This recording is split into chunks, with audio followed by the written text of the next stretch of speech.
আল্লাহ তাআলা তার হাবিবের মাধ্যমে আমাদেরকে 5 ওয়াক্ত সালাত আদায় করার জন্য নির্দেশ দিয়েছিলেন। প্রথম দিয়েছিলেন 50 ওয়াক্ত। 50 ওয়াক্ত নিয়ে আমার আপনার কলিজার টুকরা নবী চলে আসলেন। মুসা আলাইহিস সালামের সাথে সাক্ষাৎ হয়ে গেল। বললেন যে আল্লাহ তাআলা আপনার উম্মতদেরকে কি দিয়েছেন? বলছে 50 ওয়াক্ত নামাজ দিয়েছেন। সুবহানাল্লাহ। মুহাম্মদ, আপনার উম্মতের জন্য কষ্ট হয়ে যাবে, তাড়াতাড়ি আবার যান আল্লাহর কাছে। আল্লাহ তাআলা 5 ওয়াক্ত কমিয়ে 45 ওয়াক্ত নামাজ দিলেন। আবার দেখা হলো, বললেন কয়েক তো 5 ওয়াক্ত কমায়া 45 ওয়াক্ত নামাজ দিয়েছে, তোমার উম্মতের জন্য কষ্ট হয়ে যাবে।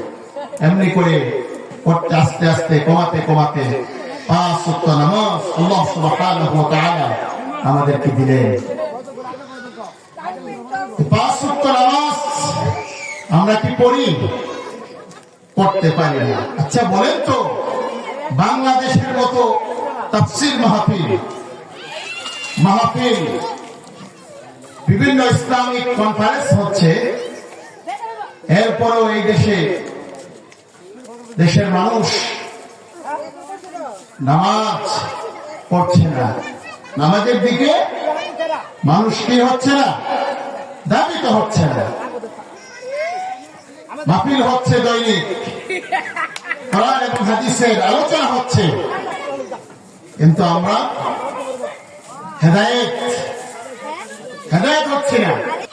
আল্লাহ তাআলা নামাজ সম্পর্কে বলেন, ওয়াকিমিস সালাতা ইন্নাস সালাতা তানহা আনিল ফাহশাই ওয়াল মুনকার।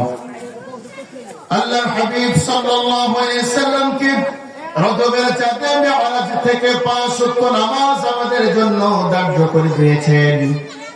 আমরা নামাজ পড়ি না।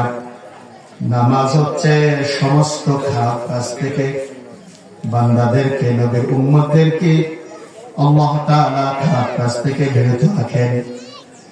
আমরা নামাজ পড়ি, অনেকে নামাজ পড়ি, নামাজ পড়ার পরেও আমরা অপরাধের সাথে জড়িত আছি।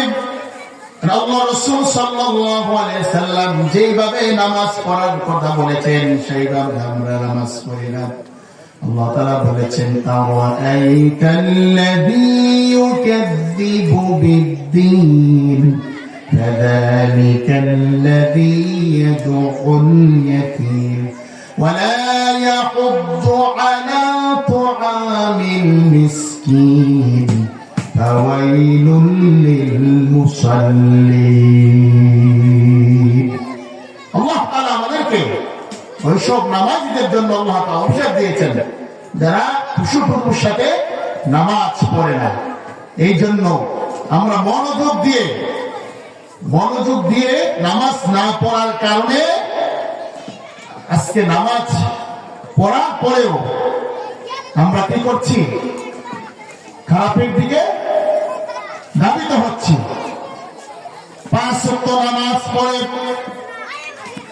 মিথ্যা কথা বলে, 5 ওয়াক্ত নামাজ পড়ে গীবত করে,